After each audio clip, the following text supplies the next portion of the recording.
കേരളം മതങ്ങളെയും സംസ്കാരങ്ങളെയും ഭാഷകളെയും വേഷങ്ങളെയും ഉൾക്കൊണ്ടൊരു നാടാണ്. കേരളമെന്ന ഈ കൊച്ചു സംസ്ഥാനം വിവിധ ഭാഷകൾ കലർന്നതാണ് നമ്മുടെ മലയാളം എന്ന് പറയുന്നത് തന്നെ. മലയാളത്തിന് അക്ഷരം വരുന്നതിന് മുമ്പ് അറബി കൊണ്ട് മലയാളം എഴുതിയിട്ടുണ്ട്. തമിഴ് അക്ഷരം ഉപയോഗിച്ചുകൊണ്ട് മലയാളികൾ പഠനം നടത്തിയിട്ടുണ്ട്.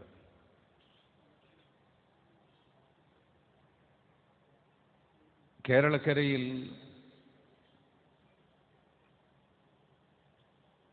വിദ്വേഷത്തിൻ്റെയും വെറുപ്പിൻ്റെയും ആശയങ്ങൾ ഉയർന്നു വന്ന സമയത്ത്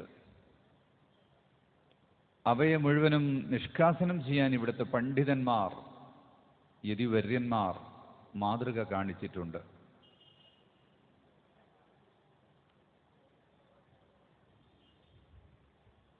അധിനിവേശ ശക്തികളോട് തോളോട് തോൾ ചേർന്ന് പ്രതിരോധിച്ച കേരളത്തിൻ്റെ മക്കൾ, ഹിന്ദുവും മുസൽമാനും ക്രിസ്തുവും യഹൂദനും ഒന്നുപോൽ ചേർന്ന് പ്രവർത്തിച്ച ഈ നാട്, ചെത്തിയും ചെമ്മന്തിയും ചെമ്മരുത്തിയും ചാര പിച്ചക ചെണ്ടും ചേർന്ന മന്ദിരാങ്കണം പോലെ എന്ന് അതിനെ വർണ്ണിച്ചുകൊണ്ട് കവികൾ പാടിയിട്ടുള്ള നാട്. ഈ മലപ്പുറത്തുകാരൻ ഒരു മഹാമനീഷിയുടെ മസാറ് നമുക്ക് ഇസ്തംബൂളിൽ കാണാം. ലോക ഭരണകൂടത്തിന്റെ കേന്ദ്രമായിരുന്ന കുസ്റ്റാന്റിനോപ്പിൾ, ആരംഭ റസൂലുള്ളാഹി സ്വല്ലല്ലാഹു അലൈഹി വസല്ലം തങ്ങൾ പറഞ്ഞു, ലതുഫ്തഹന്നൽ ഖുസ്തുന്തീനിയ, Constantinople will be conquered. Constantinople conquered. ഏതാണ് ഈ കോൺസ്റ്റാന്റിനോപ്പിൾ? ലനിഅ്മൽ അമീറു അമീറുഹാ വലനിഅ്മൽ ജയ്ഷു ദാലിക്കൽ ജയ്ഷ്. ഏറ്റവും മാനവികതയുള്ള, സൗഹാർദ്ദമുള്ള, ഏറ്റവും കരുത്തുള്ള, ഈമാനുള്ള, വിശ്വാസമുള്ള ഒരു സമൂഹവും അതിൻ്റെ കരുത്തുറ്റ നായകനുമാണ് കോൺസ്റ്റാന്റിനോപ്പിൾ കീഴടക്കുന്നത്. അത് മുഹമ്മദുൽ ഫാത്തിഹ് റഹ്മത്തുള്ളാഹി അലൈഹിയാണ്. 600 കൊല്ലം ലോകത്ത് അടക്കി ഭരിച്ച മഹാ ഓട്ടമൻ എംപയർ എന്ന് പറയുന്ന ഉസ്മാനിയ ഖിലാഫത്ത്, മഹ്മൂദ് സാനി, അബ്ദുൽ ഹമീദ് സാനി, ടോപ്പ് കാപ്പ് മ്യൂസിയത്തിന് സമീപം വിശാലമായ ചത്വരത്തിൽ ഒരു ഭാഗത്ത് സുൽത്താൻ അഹമ്മദ് മസ്ജിദ് ഉണ്ട്, ബ്ലൂ മോസ്ക് എന്ന പേരിൽ അറിയപ്പെടുന്ന ടോപ്പ് കാപ്പി മസ്ജിദ് ഉണ്ട്, അയാസോഫിയയുണ്ട്. അതിനപ്പുറത്ത് സുൽത്താൻ അബ്ദുൽ ഹമീദ് സാനിയുടെ മസോളിയം. അതിനു ചാരത്ത് ധാരാളം തല ഉയർത്തി നിൽക്കുന്ന മീസാൻ കല്ലുകൾ. അതിലൊന്നിൽ എഴുതിയത് കാണാം ഫസിൽ പാഷ. ഫസിൽ പാഷ എന്ന് പറയുന്നത് സയ്യിദ് ഫضൽ പൂക്കോയ തങ്ങൾ, പൂക്കോയാന്റെ റാത്തീബ്, ധാരാളം ഗ്രന്ഥങ്ങൾ രചിച്ചിട്ടുള്ള, ഈ നാടിന് അറിവ് പകർന്നിട്ടുള്ള, ഈ നാടിൻ്റെ മോചനത്തിനു വേണ്ടി സാമ്രാജ്യത്വ ശക്തികൾക്കെതിരെ കരുത്തുള്ള നായകനായി പ്രവർത്തിച്ച സയ്യിദ് ഫസിൽ തങ്ങളവറുകളുടേതാണ് ആ മസാറു ഷരീഫ്. അവർ വഫാറിന്റെ ഭരണാധികാരി, ഗവർണറായിരുന്നു, ഇസ്തംബൂളിലെ മിനിസ്റ്ററായിരുന്നു. അവരുടെ പിതാവ് സയ്യിദ് അലവി തങ്ങൾ, അവരാണ് നമ്മോടൊപ്പം ഇവിടെയുള്ളത്. മമ്പുറം തങ്ങൾ ഉപ്പാപ്പ ഇന്നും കേരളീയന്റെ ആത്മാവിന്റെ ഊർജമാണ് മമ്പുറം തങ്ങൾ. ആത്മീയ ഗുരുവാണ്. ഇമാമും ഖത്തീബുമായി, ദിക്റും സ്വലാത്തുമായി, ഉപദേശങ്ങളും ചികിത്സയുമായി സമൂഹത്തിന്റെ പ്രശ്നങ്ങൾക്ക് പരിഹാരമായി നിലകൊള്ളുമ്പോൾ ബ്രിട്ടീഷുകാരനെതിരെ, പാശ്ചാത്യ ശക്തികൾക്കെതിരെ ഇവിടുത്തെ സർവമതസ്ഥരെയും യോജിപ്പിച്ചു കൊണ്ടുപോകുന്നത് മമ്പുറം തങ്ങളാണ്. വർണ്ണവിവേചനത്തിൻ്റെയും ജാതീയ ഉച്ചനീചത്വത്തിന്റെയും പേരിൽ മനുഷ്യർ തട്ടുകളായി കാണുന്നൊരു കാലമായിരുന്നു അത്. മാനായ ഷേഖ് സൈനുദ്ദീൻ മഖ്ദൂം ഖദ്ദസല്ലാഹു സിർറഹു അവർകൾ തുഹ്ഫത്തുൽ മുജാഹിദീനിൽ ഓർമ്മപ്പെടുത്തുന്നുണ്ട് ആ കാലഘട്ടത്തിലെ വർണ്ണവിവേചനത്തെക്കുറിച്ച്. അന്ന് തങ്ങളുടെ അടുത്താണ് അത്തരമൊരു പ്രശ്നമുണ്ടാകുമ്പോൾ ഹിന്ദുക്കൾ വന്ന് പറയുന്നത്. താഴ്ന്ന ജാതിക്കാരെന്ന് പറയപ്പെടുന്ന സമൂഹത്തിന് അവർക്ക് ആഘോഷിക്കാൻ സ്ഥലം കിട്ടുന്നില്ല, അവരെ ആരും എവിടെയും ആഘോഷങ്ങൾ നടത്താൻ അനുവദിക്കുന്നില്ല എന്ന് തങ്ങളോട് പരാതി പറയുമ്പോൾ കളയാട്ടമുക്ക് എന്ന് പറഞ്ഞൊരു സ്ഥലം കാണിച്ചു കൊടുക്കുന്നു. അവിടെ പോയി നിങ്ങളുടെ കളയാട്ടം നടത്തിക്കൊള്ളൂ, ഒരാളും നിങ്ങളെ എതിർക്കുകയില്ല എന്ന് പറഞ്ഞിട്ട് മമ്പ്രന്തങ്ങൾ കോന്തുനായരെ കൂടെ കൂട്ടിയത് ഈ നാടിന്റെ മതമൈത്രിയുടെ സന്ദേശമായിട്ടായിരുന്നു. പൊന്നാനിയിലെ ഖാദിയായിരുന്ന മഹാനായ ശുജാഇ മൊയ്ദ് മുസ്ലിയാർ റഫഅ അല്ലാഹു ദറജതഹു വനഫഅനാ ബിഉലൂമിഹി വഅസ്റാരിഹി, വലിയ കവിയും സാഹിത്യകാരനും മഹാപണ്ഡിതനും ഷെയ്ഖും മുറബ്ബിയുമായിരുന്ന ശുജാഇ ഉസ്താദ് അവർകൾ അവർ നാട് ഹജ്ജിന് പോകുമ്പോൾ അവിടുത്തെ സമ്പത്ത് മുഴുവനും വിറ്റ് അത് വിതരണം ചെയ്തിട്ടാണ് പോകുന്നത്. അന്ന് മഹാനവർകൾ അവരുടെ സമ്പത്ത് ഓഹരി ചെയ്യുമ്പോൾ തൻ്റെ കുടുംബക്കാർക്കല്ല കൊടുത്തത്, തൻ്റെ നാട്ടുകാർക്കും തൻ്റെ അയൽവാസികൾക്കും ജാതിയും മതവും നോക്കാതെ എല്ലാവർക്കും കൊടുത്തിരുന്നു എന്ന് ചരിത്രത്തിൽ കാണാൻ കഴിയും. ഉമറുൽ ഖാദി ബിലങ്കൂത്തി അവരുടെ മഹത്തായ ചരിത്രമാണ് സി ഹരിദാസ് ഈ പ്രായം ചെന്ന അവസ്ഥയിലും നമ്മെ അനുഗ്രഹിക്കാൻ വേണ്ടി ഇവിടെ വന്നപ്പോൾ പറഞ്ഞിട്ടുള്ളത്. ഉമറുൽ ഖാദി തങ്ങളുടെ ജീവിതം അങ്ങനെ നമ്മുടെ നാട്ടിൽ ജീവിച്ച മഹത്തുക്കൾ, പൂർവ്വകാലത്ത് കഴിഞ്ഞവർ, സമീപകാലത്ത് ജീവിച്ചവർ, മഹാനായ കുണ്ടൂർ ഉസ്താദ്, ചാപ്പനങ്ങാടി ബാപ്പു മുസ്ലിയാർ നവ്വറല്ലാഹു മർഖദഹും വനഫഅനാ ബിഉലൂമിഹിം, അവരൊക്കെ ശാന്തിയുടെയും സമാധാനത്തിൻ്റെയും സന്ദേശമാണ് നമുക്ക് നൽകിയിട്ടുള്ളത്. അതുകൊണ്ട് ഈ നാടിൻ്റെ ജനങ്ങൾ അവർ സ്നേഹത്തോടെ കഴിയുന്നു, സൗഹാർദ്ദത്തോടെ കഴിയുന്നു. അത് തകർക്കാൻ എവിടെയെങ്കിലും ശ്രമങ്ങൾ നടന്നാൽ അത് ഇല്ലായ്മ ചെയ്യാൻ വേണ്ടി മഹത്തുക്കളായ ഉലമാക്കൾ, യതിവര്യന്മാർ, സ്വാമിജികൾ അവരെല്ലാം രംഗത്ത് വന്നിട്ടുണ്ട്. കോട്ടക്കൽ ആയുർവേദത്തിൻ്റെ നാടാണ്, ആയുർവേദത്തിൻ്റെ നാട്. ആയുർവേദം എന്ന് പറയുന്നത് ബുക്ക് ഓഫ് ഹെൽത്ത്, ആരോഗ്യത്തിൻ്റെ പുസ്തകമാണ്. ആയുഷ് എന്ന് ഇന്ത്യ ഗവൺമെന്റ് വിളിക്കുന്ന Ayurveda, Unani, Siddha, homeo, acupuncture and yoga തുടങ്ങി ചൈനീസ് മെഡിസിൻ ഉൾപ്പെടെയുള്ള ടിബറ്റൻ മെഡിസിൻ ഉൾപ്പെടെയുള്ള ആരോഗ്യത്തിന് വേണ്ടി പ്രാദേശിക തലങ്ങളിൽ ഉയർന്നു വന്ന വൈദ്യശാസ്ത്രത്തെ ഇന്ത്യ ഗവൺമെന്റ് വലിയ പ്രാധാന്യത്തോടെ കാണുകയും അതിന് എല്ലാവിധ സൗകര്യങ്ങളും ഒരുക്കുകയും ചെയ്യുന്നുണ്ട്. കോട്ടക്കൽ വൈദ്യത്തിൻ്റെ പേരിൽ അറിയപ്പെട്ട നാടാണ്. കോട്ടക്കൽ ആര്യവൈദ്യശാല നടത്തിയിരുന്ന VS വാരിയർ, അദ്ദേഹവും അദ്ദേഹത്തിൻ്റെ കൂടെ ഉണ്ടായിരുന്ന മുല്ലാജിയുടെയും കഥ ഈ നാട്ടുകാർക്കറിയാം. PKM സ്കൂൾ എന്ന് പറഞ്ഞ വിശാലമായൊരു സ്കൂള്, 5000-ഓളം കുട്ടികൾ പഠിക്കുന്ന ഒരു സ്കൂളുണ്ട് ഇവിടെ. സംസ്കൃതം ഭാഷ പഠിച്ചിരുന്ന ആ മുല്ലാജി അദ്ദേഹത്തിൻ്റെ ആ വാരിയർജിയുടെ വളരെ അടുത്ത ആളും സുഹൃത്തുമായിരുന്നുവെന്ന്. മുസ്ലിം പണ്ഡിതന്മാർ മറ്റു മതക്കാരായ ആചാര്യന്മാരോടൊപ്പം ഈ നാടിൻ്റെ നന്മയ്ക്ക് വേണ്ടി നിലകൊള്ളുകയും മതത്തിൻ്റെ കാര്യത്തിൽ മതത്തിൻ്റെ ആളുകൾക്ക് അത് വിട്ടുവീഴ്ചയില്ലാതെ മതമനുസരിച്ച് ജീവിക്കുകയും പൊതുസമൂഹത്തിൽ എല്ലാവരും ഒന്നായി പ്രവർത്തിക്കുകയും ചെയ്യുന്ന ഒരു കാര്യമാണ് നമ്മൾ പഠിപ്പിച്ചിട്ടുള്ളത്. ഉത്തരവാദിത്വം, മനുഷ്യപ്പറ്റിൻ്റെ രാഷ്ട്രീയം എന്ന പ്രമേയം ഉയർത്തിക്കൊണ്ട് SYS ഇവിടെ പ്ലാറ്റിനം ഇയർ ആഘോഷിക്കുമ്പോൾ, പ്ലാറ്റിനം ഇയർ പ്രോഗ്രാമുകൾ നടത്തുമ്പോൾ ആ രാഷ്ട്രീയത്തെ നമുക്ക് മനസ്സിലാക്കേണ്ടതുണ്ട്. രാഷ്ട്രീയമെന്ന് പറയുമ്പോൾ നമ്മുടെ മനസ്സിലേക്ക് പെട്ടെന്ന് കടന്നു വരുന്ന കക്ഷി രാഷ്ട്രീയമോ അധികാരസ്ഥാനമോ അല്ല ഈ രാഷ്ട്രീയം എന്ന വാക്കുകൊണ്ട് ഉദ്ദേശിക്കുന്നത്. മനുഷ്യനുമായി ബന്ധപ്പെട്ട മുഴുവൻ കാര്യങ്ങളും, മനുഷ്യനുമായി ബന്ധപ്പെട്ട മുഴുവൻ കാര്യങ്ങളെയും ചൂഴ്ന്നു നിൽക്കുന്ന വിശാലമായ അർത്ഥമുള്ള രാഷ്ട്രീയമാണത്. ആ രാഷ്ട്രീയ ബോധം മനുഷ്യനില്ലാതിരിക്കുമ്പോഴാണ് അവൻ മയക്കുമരുന്നിൻ്റെ ആളായി മാറുന്നത്. അത് നാട്ടിൽ വ്യാപകമായി വരുന്നു. അതില്ലായ്മ ചെയ്യേണ്ടതുണ്ട്. ആ രാഷ്ട്രീയ ബോധം മനുഷ്യനില്ലാതെ വരുമ്പോഴാണ് അവൻ വിദ്വേഷത്തിൻ്റെയും വെറുപ്പിൻ്റെയും ചിന്തകൾ വെച്ചു പുലർത്തുന്നത്. അതില്ലാത്ത സമയത്താണ് അവൻ അവനിലേക്ക് തന്നെ ചുരുങ്ങുകയും മറ്റുള്ളവരെക്കുറിച്ച് ചിന്തിക്കാൻ കഴിയാതെ വരികയും ചെയ്യുന്നത്. ഉത്തരവാദിത്വം മനുഷ്യൻ അവനോട് തന്നെയുണ്ട്. അവൻ്റെ ശരീരത്തോടുണ്ട്, അവൻ്റെ കുടുംബത്തോടുണ്ട്, അവൻ്റെ നാടിനോടുണ്ട്, അവൻ്റെ സംസ്കാരത്തോടുണ്ട്, അവൻ്റെ പരിസ്ഥിതിയോട് അവന് ഉത്തരവാദിത്വമുണ്ട്.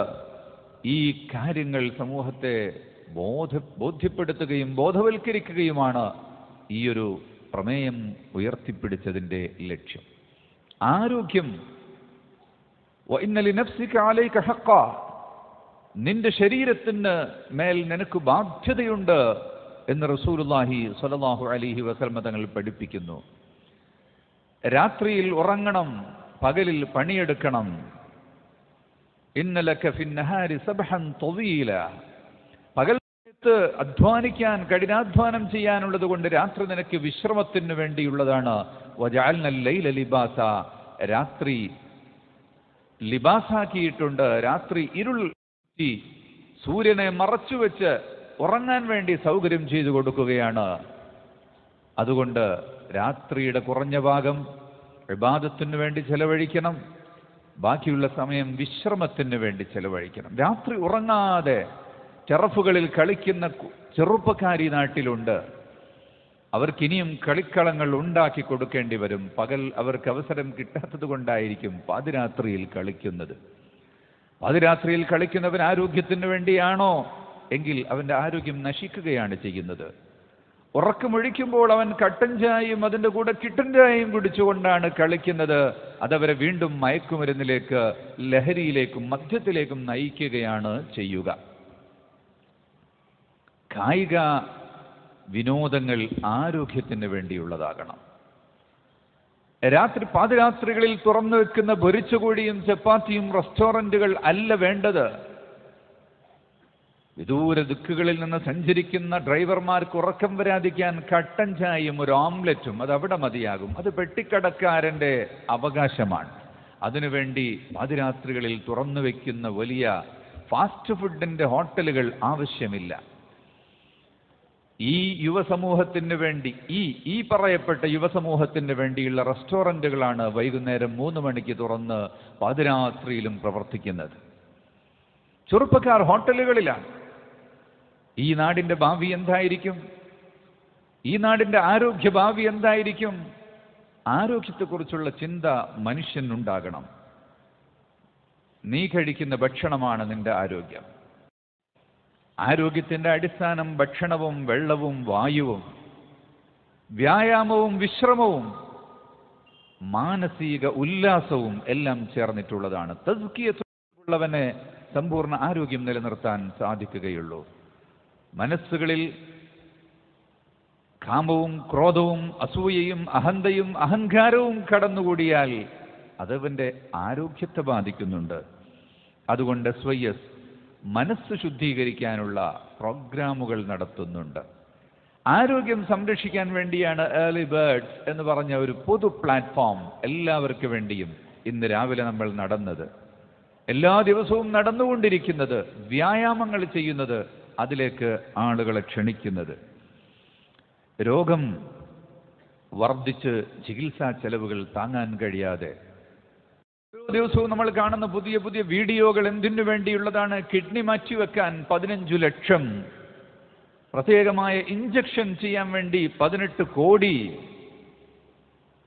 ഇങ്ങനെ പറഞ്ഞ് ലക്ഷത്തിൻ്റെയും കോടിയുടെയും ആവശ്യങ്ങൾ വരുമ്പോൾ കേരളീയന്റെ നല്ല മനസ്സ് ആ ഗൂഗിൾ പേയിലേക്ക് പോകുന്നു, ആ അക്കൗണ്ടിലേക്ക് ദാനം കൊടുക്കുന്നു.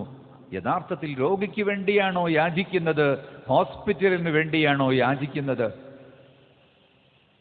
പലപ്പോഴും രോഗിക്ക് വേണ്ടി ഉപയോഗിക്കുന്ന ഔഷധത്തിൻ്റെയോ ഡോക്ടർമാരുടെ സമയത്തിൻ്റെയോ ആശുപത്രിയുടെ 5 സ്റ്റാർ ആശുപത്രിയുടെ മുഴുവൻ സജ്ജീകരണത്തിൻ്റെയോ വില നോക്കിയാലും ഈ കാണുന്ന ബില്ലിൻ്റെ 5-1 വരില്ല എന്ന് ചില നിരീക്ഷകന്മാർ പറയുന്നുണ്ട്.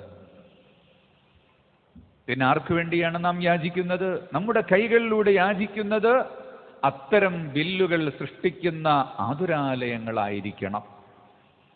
വളരെ സ്തുത്യർഹമായ സേവനങ്ങൾ ചെയ്ത് മനുഷ്യപ്പറ്റിൻ്റെ ചിന്തയുള്ള ഹോസ്പിറ്റലുകളെ വിസ്മരിച്ചുകൊണ്ടല്ല ഞാൻ ഈ പറയുന്നത്. ഒരിക്കലും അങ്ങനെ തെറ്റിദ്ധരിക്കരുത്. കേരളീയന്റെ ചികിത്സാ ചെലവ്, വ്യക്തിപരമായ ചികിത്സാ ചെലവുകൾ വളരെ കുത്തനെ ഉയർന്നുകൊണ്ടിരിക്കുകയാണ് എന്ന കാര്യം നമ്മൾ മനസ്സിലാക്കണം.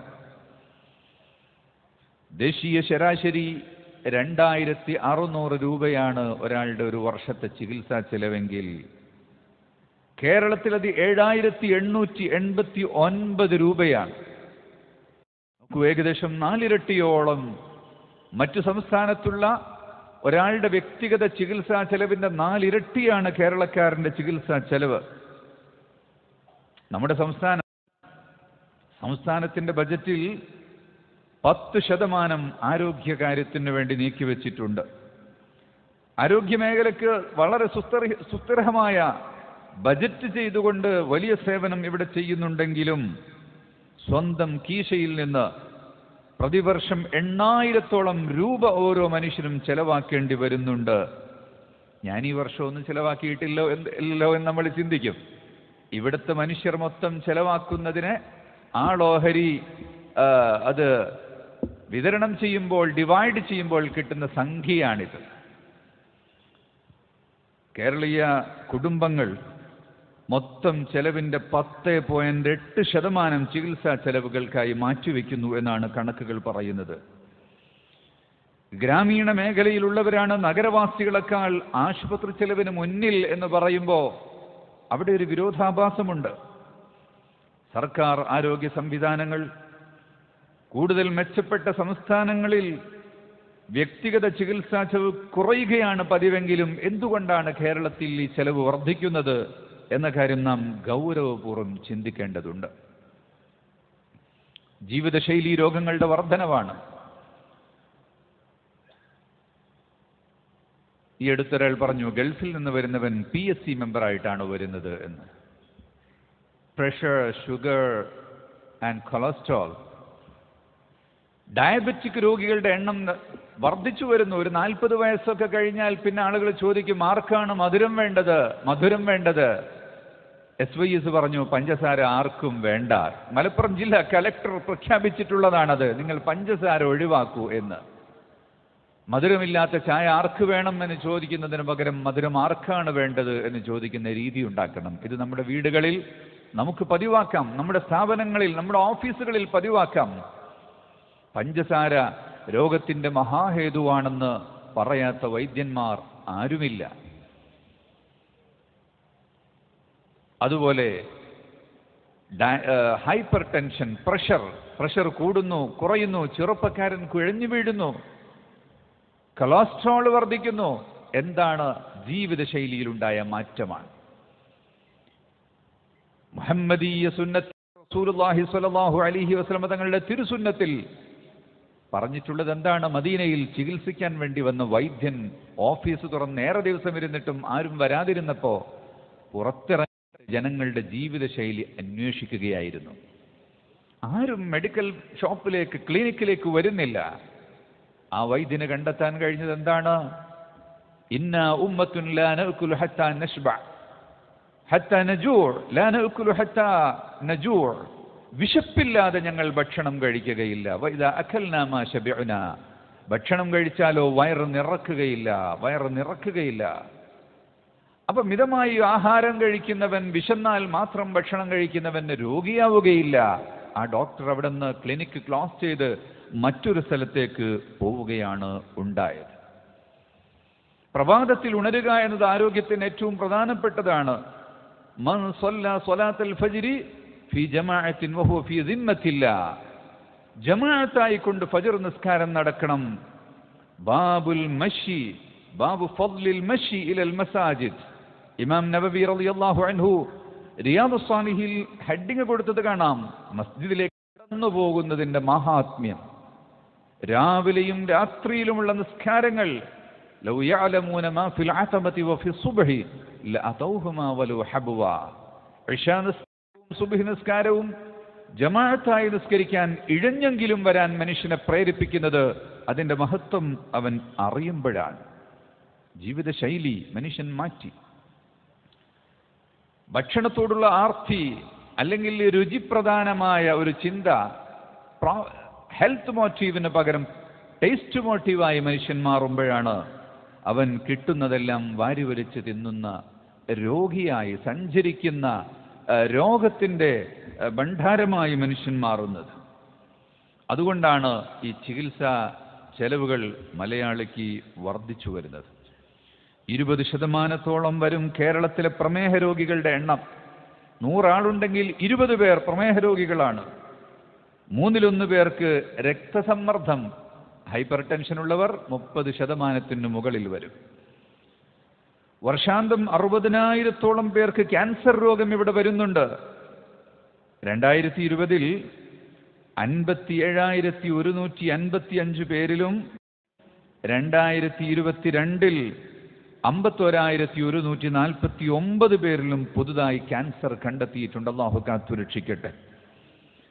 1,00,000 പേരിൽ 136.6 ആയിരുന്നു 2016 ഉണ്ടായിരുന്നത് എങ്കിൽ അത് 2022 ആകുമ്പോഴേക്ക് 169 വർദ്ധിച്ചു. 1,00,000 പേരിൽ 169 പേർ ക്യാൻസർ രോഗികളാണ്.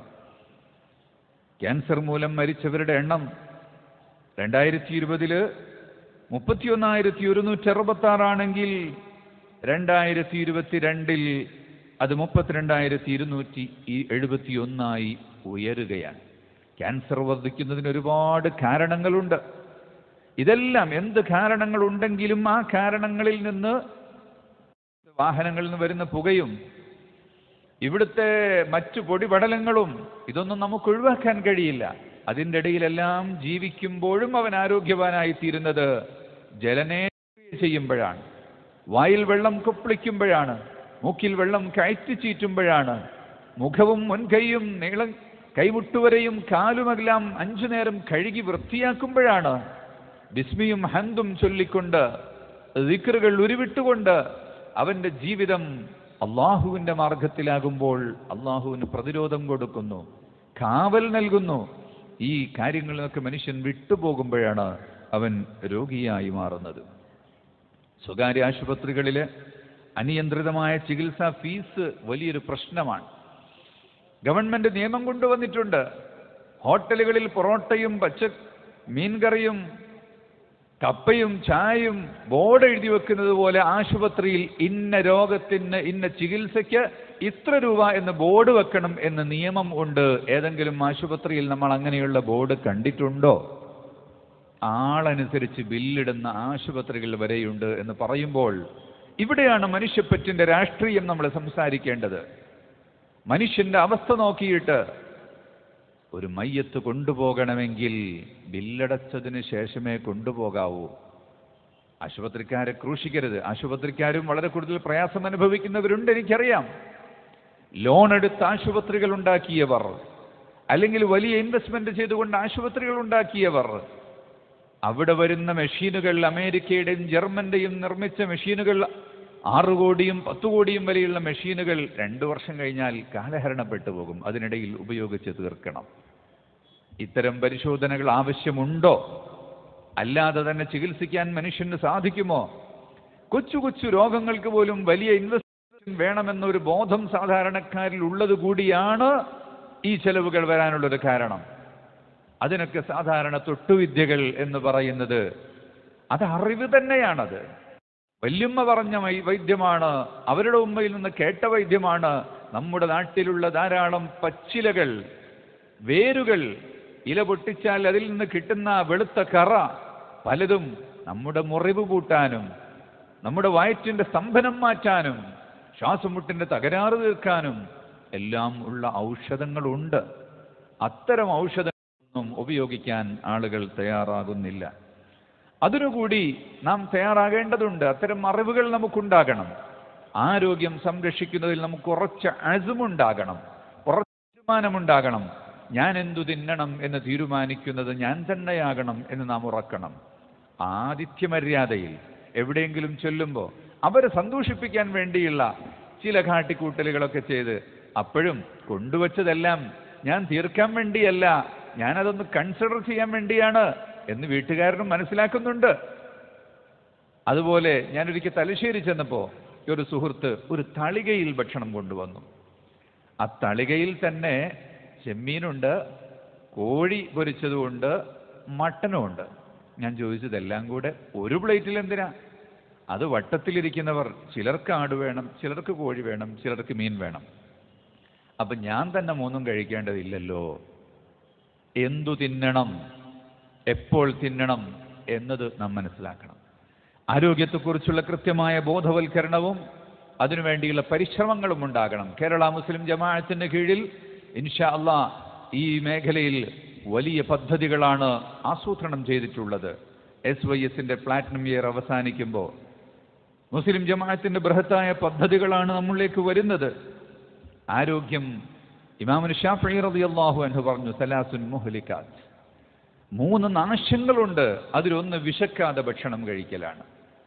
ദവാമു മുദാമത്തിൻ വദവാമു വത്ഇൻ വഇദ്ഖാലു ത്വആമി അല ത്വആമി. വിശക്കാതെ ഭക്ഷണം കഴിക്കുക എന്നത് മനുഷ്യനെ നശിപ്പിക്കുന്ന കാര്യമാണ്. മരുന്ന് കുടിക്കുക, നിത്യമായ മരുന്ന് കുടിക്കുക എന്ന് പറയുന്നതും അതും രോഗം തന്നെയാണ്. മരുന്നല്ല, ഭക്ഷണമാണ് കഴിക്കേണ്ടത്. തൻ്റെ ഭക്ഷണം ശുദ്ധമായിരിക്കണം. അതിനുവേണ്ടി മനുഷ്യൻ അവൻ്റേതായ കൈകൊണ്ട് തന്നെ അധ്വാനിച്ച് കൃഷി ചെയ്ത് അവൻ ഉൽപ്പന്നങ്ങൾ ഉണ്ടാക്കണം. ഈ നാട് മലപ്പുറത്തിൻ്റെ പടിഞ്ഞാറ് കടലോരങ്ങളിൽ നിറഞ്ഞു നിൽക്കുന്ന മസ്ജിദുകളും അതിനോടനുബന്ധിച്ചുള്ള കുബ്ബകളും അതിനടിയിൽ അന്തിയുറങ്ങുന്ന മഹത്തുക്കളും അവർ നമ്മോട് പറയുന്നത് സ്നേഹത്തിൻ്റെയും സൗഹാർദ്ദത്തിൻ്റെയും കാരുണ്യത്തിൻ്റെയും ആശയങ്ങൾ എല്ലാവർക്കും ഇട്ടുകൊടുക്കണം, എല്ലാവർക്കും വേണ്ടി ജീവിക്കണം എന്നാണ്. രോഗികളെ ചികിത്സിക്കുക എന്നത്, അവർക്ക് നന്മ പറഞ്ഞു കൊടുക്കുക എന്നത്, അവർക്ക് മന്ത്രി ചൂതിക്കൊടുക്കുക എന്നത്, അവർക്ക് ഔഷധങ്ങൾ നിർദ്ദേശിച്ചു കൊടുക്കുക എന്നത് ഈ ആത്മീയ ഗുരുക്കന്മാരുടെ ചര്യകളിലും നമുക്ക് എന്തുകൊണ്ടാണ് കാണാൻ കഴിയുന്നത്? ആരോഗ്യം മുഖ്യമാണ്. ആരോഗ്യമുള്ളവനെ ഇബാദത്ത് ചെയ്യാൻ കഴിയുകയുള്ളൂ എന്നാണ്. അല്ലാഹു സുബ്ഹാനഹു വ തആല ഇഷ്ടപ്പെടുന്നത് ആരോഗ്യമുള്ളവനെയാണ്. ആരോഗ്യമുള്ളവനാണ് ആരോഗ്യമില്ലാത്തവനേക്കാൾ പ്രവർത്തിക്കാൻ കഴിയുക.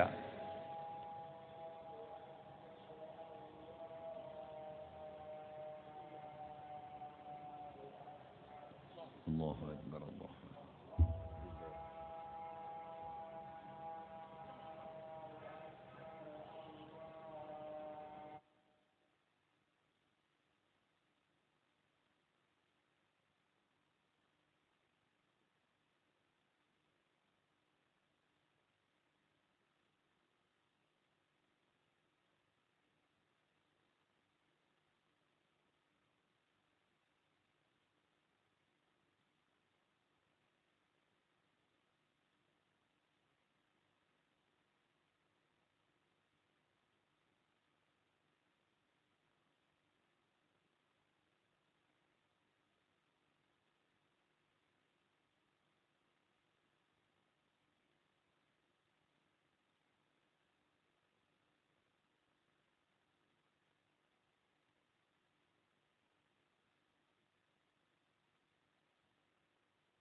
لا إله إلا الله. اللهم صل على سيدنا محمد مقام محمود. ഞാൻ അവസാനിപ്പിക്കുകയാണ്. രോഗികൾക്ക് എഴുന്നേറ്റ് നടക്കാൻ വയ്യാത്തവർക്ക് വീൽ ചെയറും ഊന്നുവടിയും, കിടപ്പ് രോഗികൾക്ക് വാട്ടർ ബെഡും എയർ ബെഡും കൊടുക്കുന്ന സാന്ത്വനം, സൗജന്യമായ മരുന്നും മെഡിക്കൽ കാർഡും തിരുവനന്തപുരം RCCയുടെ സമീപത്തുൾപ്പെടെ കേരളത്തിലെ താലൂക്ക് ആശുപത്രികൾ, ജില്ലാ ആശുപത്രികൾക്ക് സമീപത്ത് ഉള്ള സാന്ത്വന കേന്ദ്രങ്ങൾക്ക് എല്ലാം പുറമെ ആരോഗ്യമുള്ളവന് prevention is better than cure, പ്രതിരോധമാണ് ചികിത്സയേക്കാൾ ആവശ്യം എന്ന് പഠിപ്പിക്കുകയാണ്. എണ്ണ തേച്ച് കുളിക്കാൻ റസൂലുള്ളാഹി തങ്ങൾ പഠിപ്പിച്ചു. കുലു സൈത വദ്ദഹിനു ബിഹി, എണ്ണ കുടിക്കുകയും വേണം, എണ്ണ പുരട്ടുകയും വേണം എന്ന് പഠിപ്പിച്ചു. ഇന്ന് എണ്ണ തേൽക്കുന്ന മനുഷ്യന്മാരെവിടെയാണുള്ളത്?